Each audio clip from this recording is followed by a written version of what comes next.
Our Alexandria Faculty of Medicine ski lab.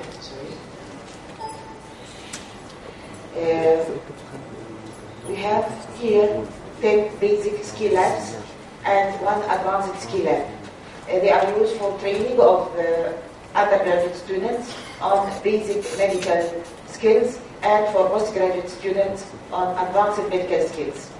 Also, workshops were held in our ski lab on CPR, on airway management, on first response, on critical care medicine, on steps, and on trauma management.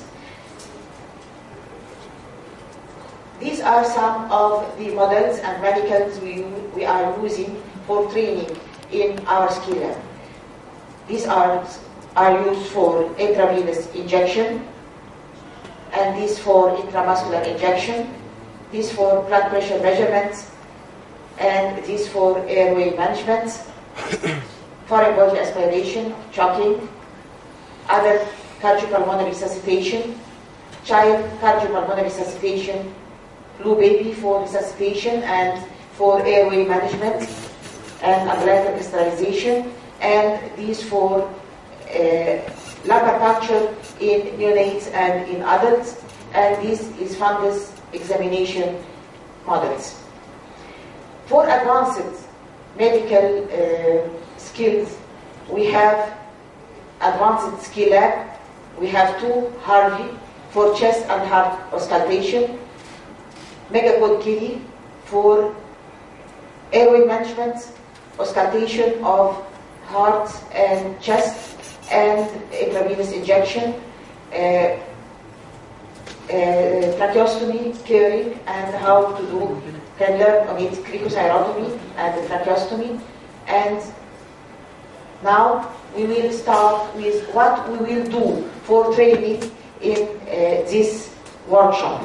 In this workshop, about 300 house officers will be trained tomorrow in our ski lab. They will be divided into groups, and the training will be held from 9 a.m. to 6 p.m. The training will be on blood pressure measurements and on venipuncture.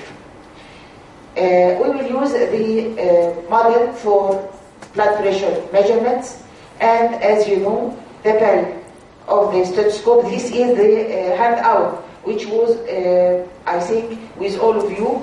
This handout is used as a guidelines for training. Also, we have our own learning guides in the ski lab. You will find it when you come tomorrow, inshallah. For blood pressure measurements, we have certain points we have to take care of. First of all, the stethoscope should be put in the 2 centimeters above the antecubital fossa, and we have to elevate the cuff pressure 30 millimeter mercury above the palpated systolic blood pressure. Also, we have to deflate the cuff so that the cuff pressure must go down by 2 to 3 millimeter mercury per second. As you see here, this is the arm, and there is a patent brachial artery.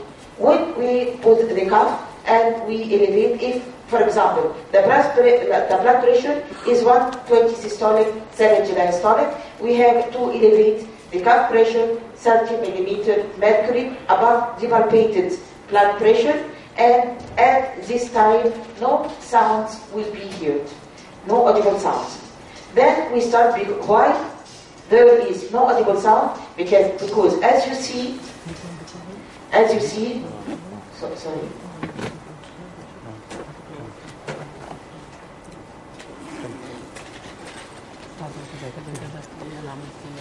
As you see, here the brachial artery is opened.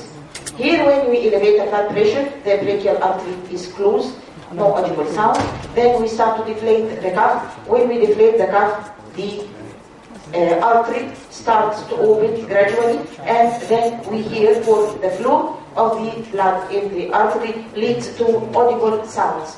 We hear audible sounds till we reach to the diastolic blood pressure, which is 60 millimeter mercury. Here we no audible sounds will be cured. We have to take care of the position of the arm. The artery must be at the level of the right atrium. So the above position is wrong position, and the lower one is the correct position, where we put a support so as the brachial artery is at the level of the right atrium. As I said, the stethoscope is put 2 centimeters above the cubital fossa, and it must not be below the cuff. This is wrong when you put it below the cuff. And as I said, when we elevate the blood pressure, the first one, the artery is closed, then it opens and closes, so we hear the sound, and then it is opened widely, so the audible sounds go away. The blood pressure measurements, when we will measure the blood pressure, first of all, the patient must be seated quietly for at least 5 minutes, and with supported back, and the patient should not smoke or ingest anything during this period and for 3 minutes before. And I have to correctly put the cuff on we prefer to use the right arm. And it must be correctly put, and must be the cuff of appropriate size, about 40% of the circumference of the arm. Sometimes the blood pressure is elevated, and if the blood pressure is elevated and I took 2 readings, between these 2 readings 2 minutes should be elapsed, and I take the average, and if it is more than 5 centimeters, I can repeat 2 readings, another 2 readings, and take the average reading. For the skin function, you see the arms, the intravenous puncture arms, and I will show you a video, and this video will repeat what we have in the scale-up. First of all, when I will do venipuncture for example, intravenous cannulation for withdrawal of blood sample, I have to choose the correct vein. The vein must be straight for a while, and not at a crease, not at a joint where there is movement. First of all, for children and others whom venipuncture is potentially traumatic, I can use a local anesthetic application. I have Emla is a patch, Emla patch, can put it makes some sort of analgesia and pain relief, and he will not feel the puncture.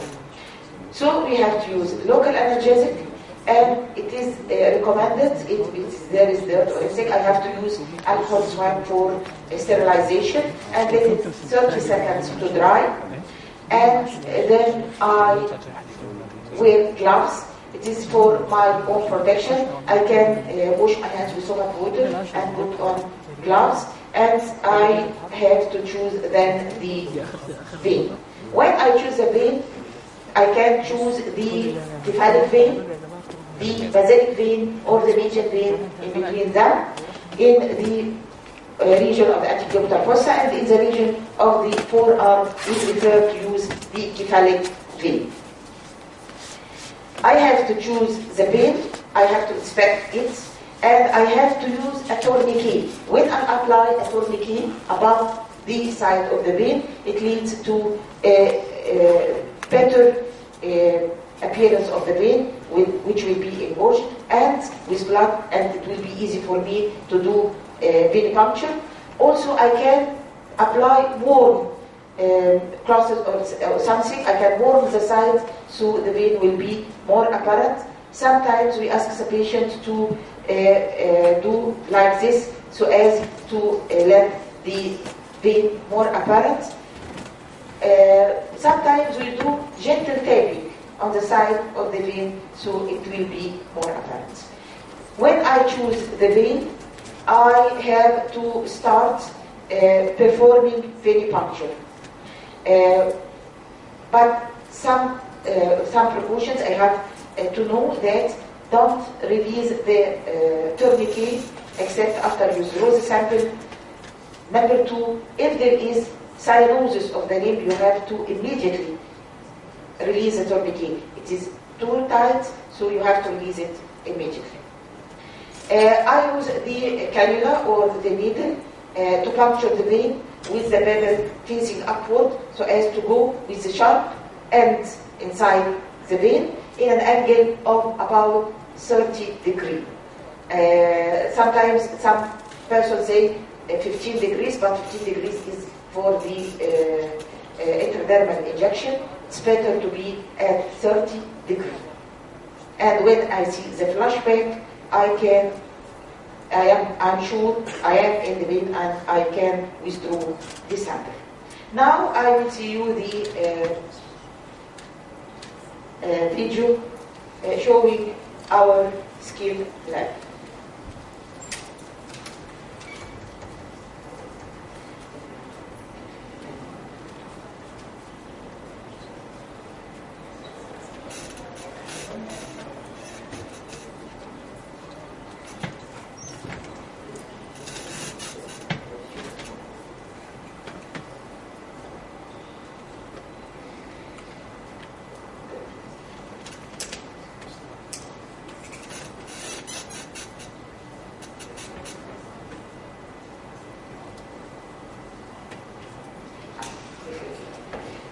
This is the skill lab, and these are the Harvey mannequins for cardiopulmonary patient simulation.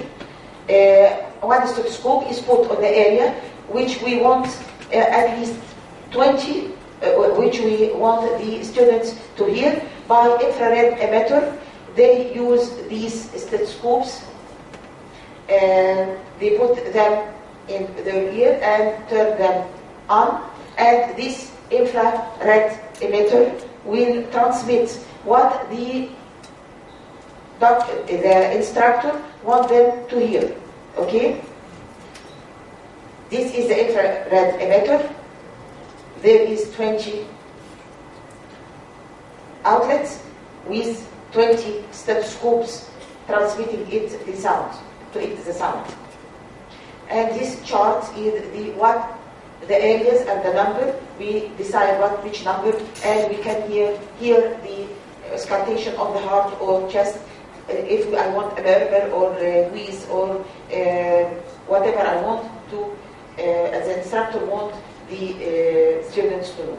Here is the instructor. He's putting his stethoscope on the area where he wants them to hear the murmur or the wheezes you want, and they put their stethoscope, and the infrared emitter transmits the sound to them.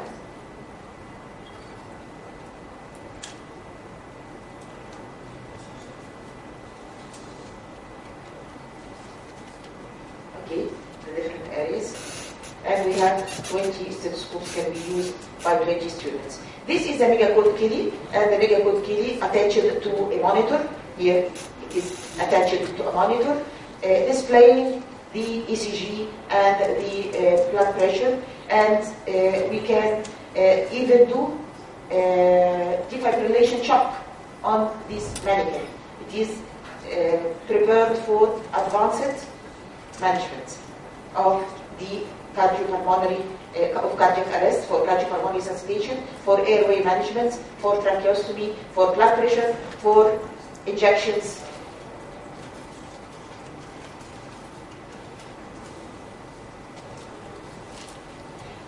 These are the arms. We have so many arms, but this is a sample. And for intravenous injection, this is for intramuscular injection. These are intravenous injection arms. Cannula here is inserted. And this is for lumbar puncture, and show the precautions for and why we choose a certain side, upper quadrant. This is the lumbar puncture model for lumbar puncture in adult and in neonate.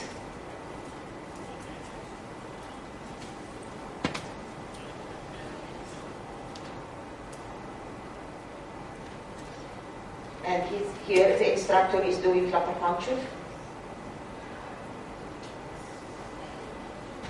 This for cardiopulmonary resuscitation, child cardiopulmonary resuscitation. This is half mannequin torso, and this is full mannequin.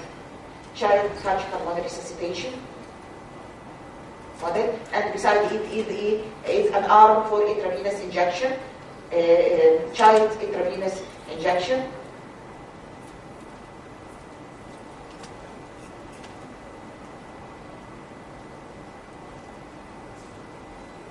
And this is for adult cardiac pulmonary resuscitation. And here the instructor is doing cardiac compression. And this for doing Heimlich maneuver, back blues and abdominal thrust for foreign body aspiration and jogging.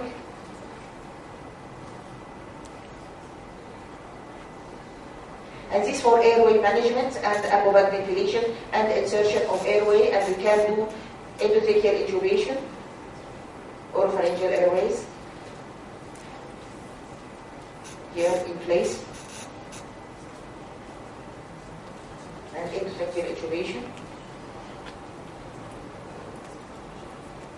and bovec ventilation, as you see.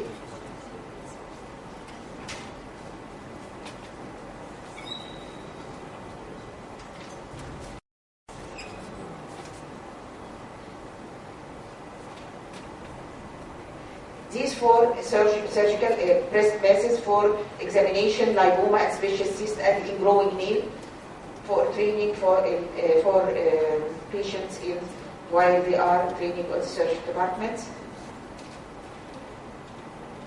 And breast examination and scrotal swelling. And this is arterial blood pressure measurement arm, and this you will train on these arms tomorrow, inshallah. And this blue baby for neonatal resuscitation.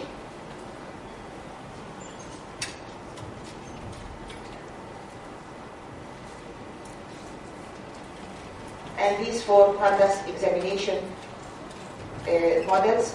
We have other models for urinary urology, castration, male and female castration, nasogastric tube insertion, and for intercostal tube thoracoparesthesis, and for central castration, CDP.